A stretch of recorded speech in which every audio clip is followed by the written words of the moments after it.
Hey, this is Derek Depker with ExcuseProof Fitness at ExcuseProof.com, and in this video I'm going to be sharing with you some of the breakfast recipes and things that I use to eat breakfast in the morning, some of the things I do when I'm in a hurry and don't have a lot of time to make breakfast, and give you some suggestions for healthier breakfast ideas. And this is answering a question I get asked a lot, and that is, what are some of the meals that I eat, or what's a example of my daily diet. So I'm going to be covering in multiple videos some different things and suggestions that are things that I do for breakfast, lunch, dinner, and snacks.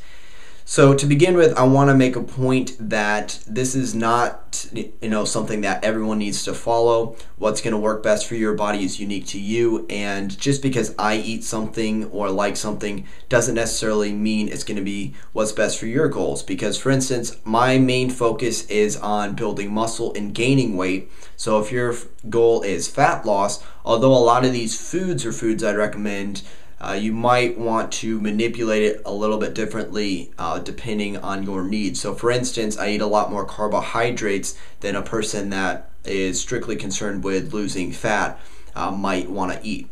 So with that out of the way, let's get into some of the things that I eat for breakfast right now, as well as some of the things that I've done in the past. And right now my go-to breakfast is steel cut oats. I love steel cut oats. I think oats are great.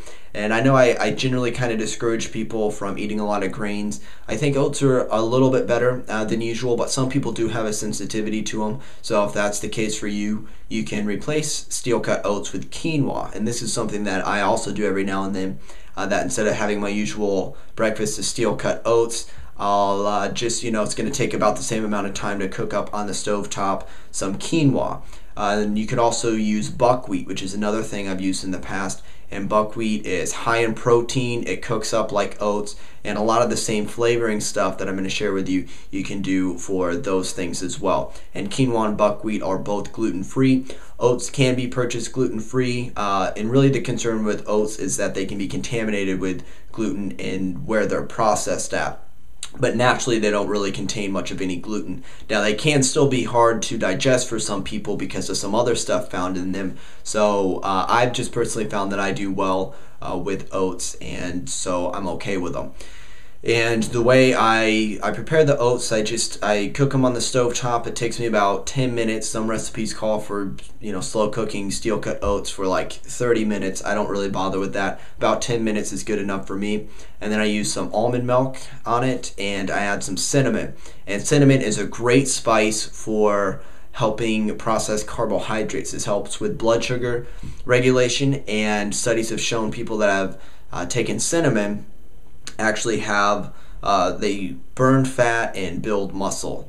And so it helps with and that's through the insulin sensitivity and blood sugar regulation effects that cinnamon has. So I like to add cinnamon to oats, as well as sweet potatoes and different things, not just because it makes it taste better, but also to help process the carbohydrates that I'm eating.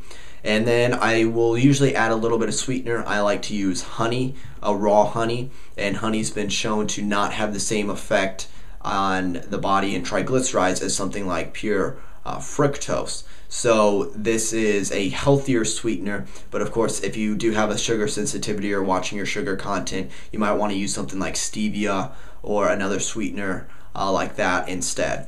And so that's my main thing. And then of course I want to get some protein in the morning. So there's a couple options. Sometimes I have some Greek yogurt, some plain Greek yogurt, and mix some berries in with that. That makes another good breakfast option. I like that, especially like in the summertime when it's warmer out. And then I might go with the more of a steel cut oats in the winter time when it's colder out, as that warms me up. So sometimes throughout the year I might not eat the steel cut oats in the morning, and I go with a different breakfast, something like fruit and the Greek yogurt.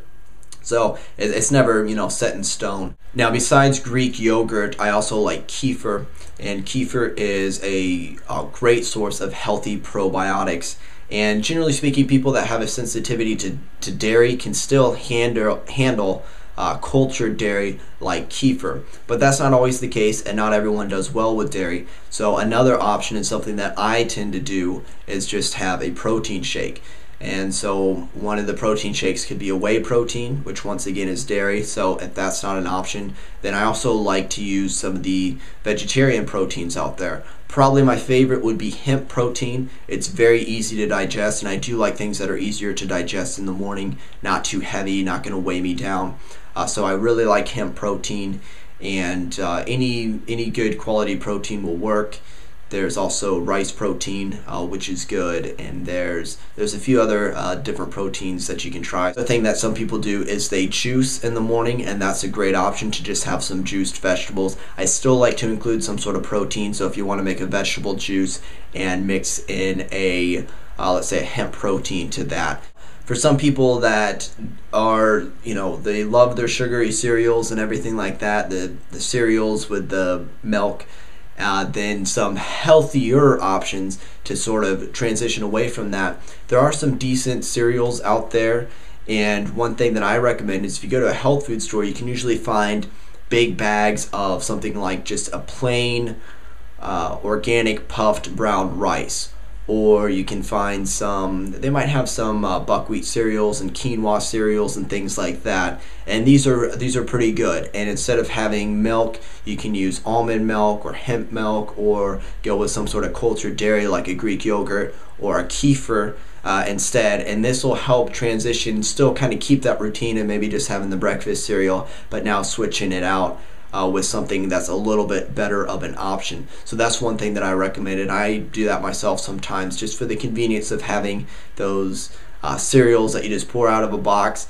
It's nice to have that every now and then as kind of a treat, and not having to always cook something up on the stove. Those are some healthy breakfast options. Obviously there's a lot of stuff that you can do. Some people like to do the eggs, maybe eggs and spinach and some peppers and onions and things like that, make an omelet. That's certainly an option, and there's a lot of different great breakfast ideas, but that's just some of the stuff that I do in case you're interested. So take it or leave it as you see fit, and be sure to subscribe to this channel. I'll be giving you some more videos and tips for healthy meal ideas. I'll be covering lunch, dinner, and snacks and some other things. And also be sure to visit ExcuseProof.com and download your free survival guide if you haven't already.